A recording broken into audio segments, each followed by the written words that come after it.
might you add, a double dip into the goodness that is Rod Blum's journalism skills, and that's what we got here. So, in the first part, Rod, you went into, the criteria, the current state of things with the Browns, and very well evaluated all the way through, okay?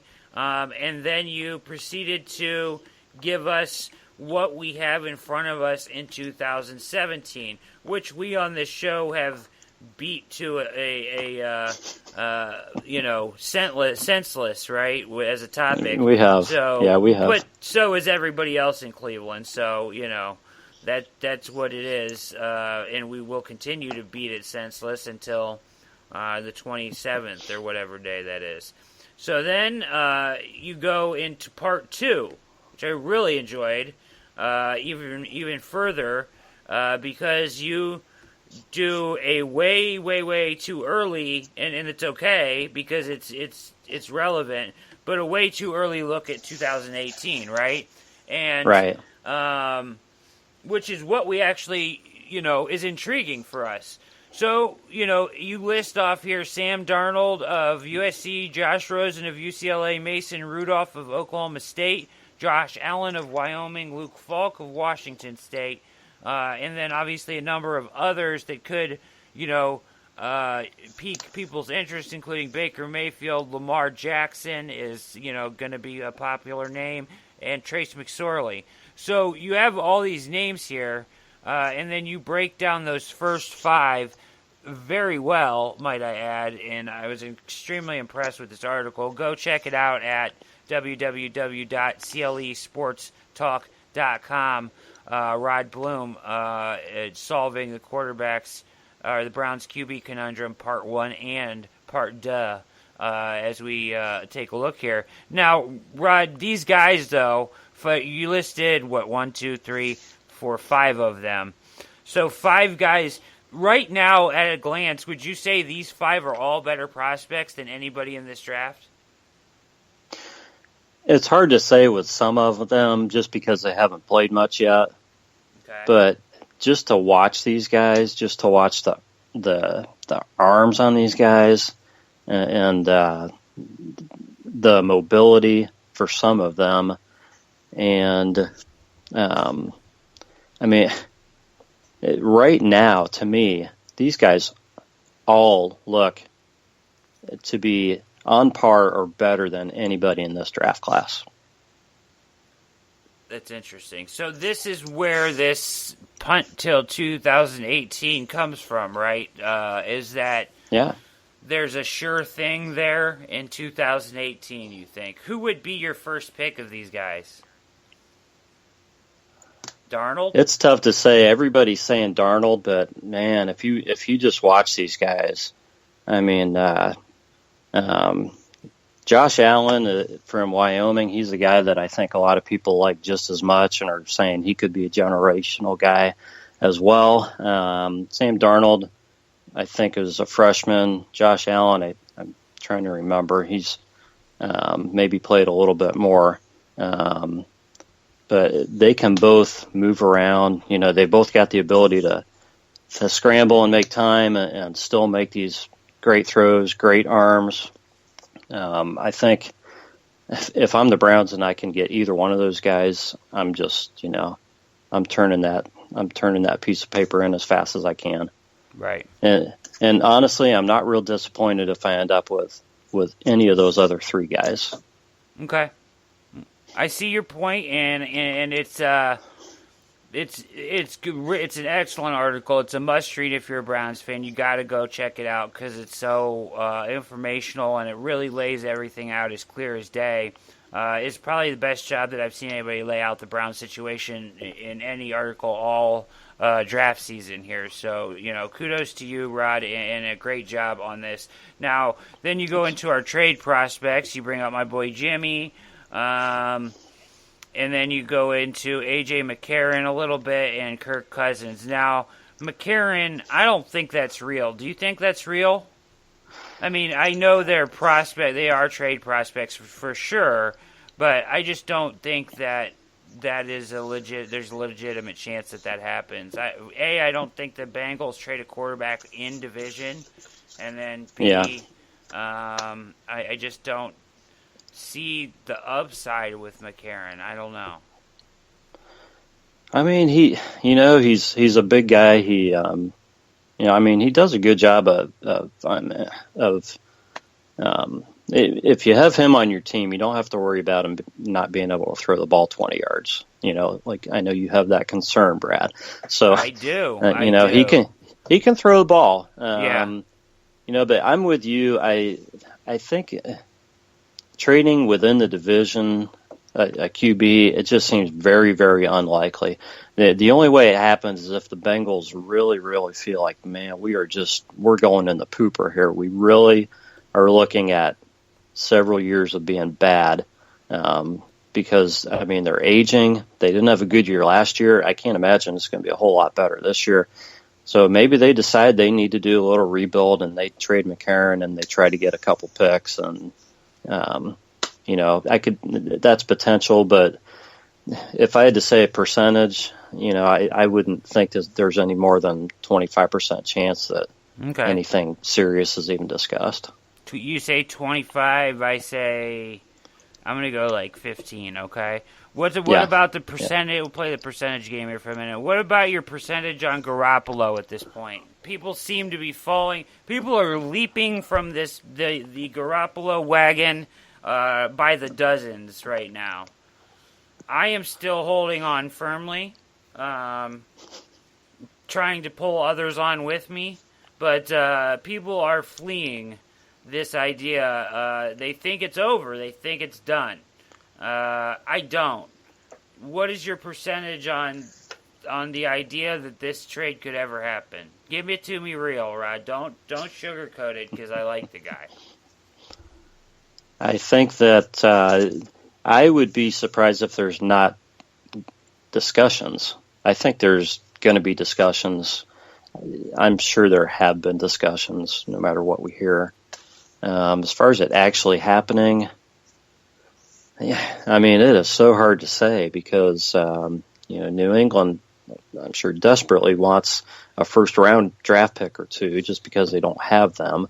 Right. And the Browns, the Browns are looking at all these guys in this draft and all the guys in the next draft, and, that they have to decide who their guy is. I guess if they decide that Jimmy's their guy, it could still happen. But I'm kind of feeling like the chances are dropping some, but I think realistically there's probably still a 20-30% chance that something could happen. So 20 to 30, I think you're probably right on with that. I'm going to just go on the high side of that with 30% chance. Here's where I'm at with it, okay? Like, analytically, and it seems like, tell me if you think I'm wrong here, okay? It seems like as far as what the Browns are doing, it has become clear that Sashi Brown and DePodesta are the guys that are deeming where certain things can be done. Like, we can, yes, coach, you can take a quarterback here, or no, coach, you can't take a quarterback here, or yes, you can spend that, no, you cannot. Analytically, the breakdown is there. The actual personnel, I think they're leaning on Hugh, but I think the decision about what type of guy and where they are picked falls solely on their heads. Would you agree with that? I would agree with that. Okay. So, with that in mind, I think that analytically, it does not, as an analytics person, it does not make a lot of sense for them to give up a huge haul to get a quarterback right now. However, I like him so much more than anybody else, and I think that he would speed up the process so much more. And I just don't. I don't trust. I guess I've been burnt too many times with Browns taking these guys in the late 20s in the draft, and they just don't work out. Mm-hmm. I want them to target somebody they actually really like and get them. And I think that in the building, they really do like Jimmy Garoppolo. I think there's a lot to like about him as far as a leader, what he does as far as getting rid of the ball quickly, his mind for the game, his arm, all that stuff, okay? And he's more polished, obviously, than anybody that you're going to get in the draft.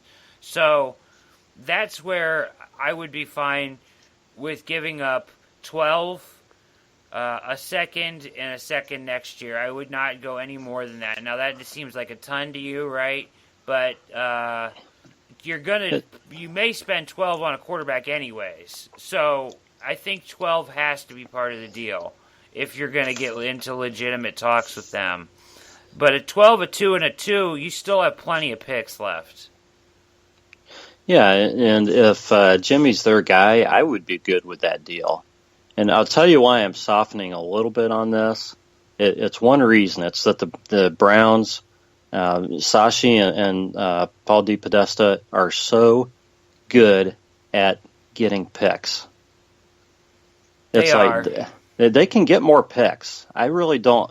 I don't want them to give up a bunch of first rounders that translate into these dynamic, guys who could be Hall of Famers and so forth. I don't want them to give up a whole bunch of that for an unproven guy. But if you could give up 12 because Garoppolo is your guy over Trubisky or Watson or anybody else, and give up a couple of second rounders that they can get back, then go for it. Right. Yeah, I mean, that's where I'm at. I mean, for me, 12 is like the quarterback pick. So, and it may not be in the end at all, as they may choose to punt or they may, or whatever they do this year. But I have no problem including 12 in that. I don't want 33 involved if you're giving up 12 or probably, and then they got a couple next year. It's just... Listen, they're great with these picks, right? Like acquiring picks, but we've seen guys do this before. I mean, we've seen guys roll picks into years, and nothing happens because you got to hit. At some point, you got to start taking players. At some point, you got to start putting people on the field. And even Sashi said that. So I don't want to see any trade downs in the first round. I don't want to see any of the, rolling more picks into 2018. I think they need to take the picks that they put into this year and take them. Do you agree with that?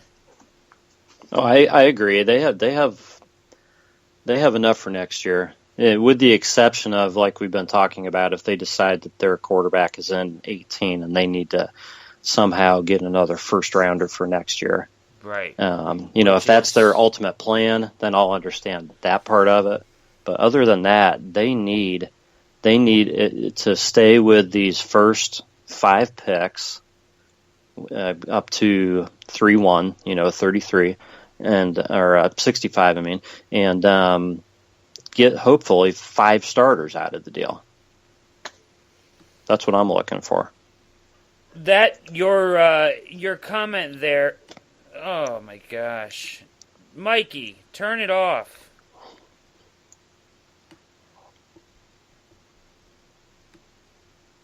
Jeez Louise. What is your problem? Come on. Boo.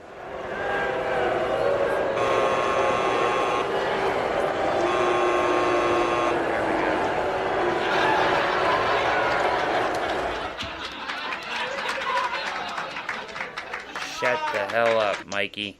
All right. We're back. Sorry about that. A little technical difficulty there as I tried to bring up Bill Barnwell, staff writer at ESPN here.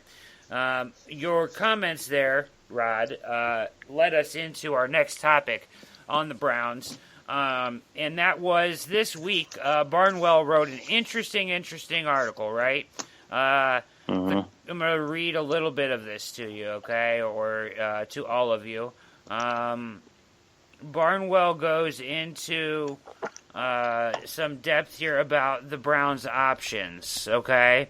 Option 1, draft Myles Garrett. We know about that, right? That's been exhausted. He talks about that a little bit. And then he proceeds to go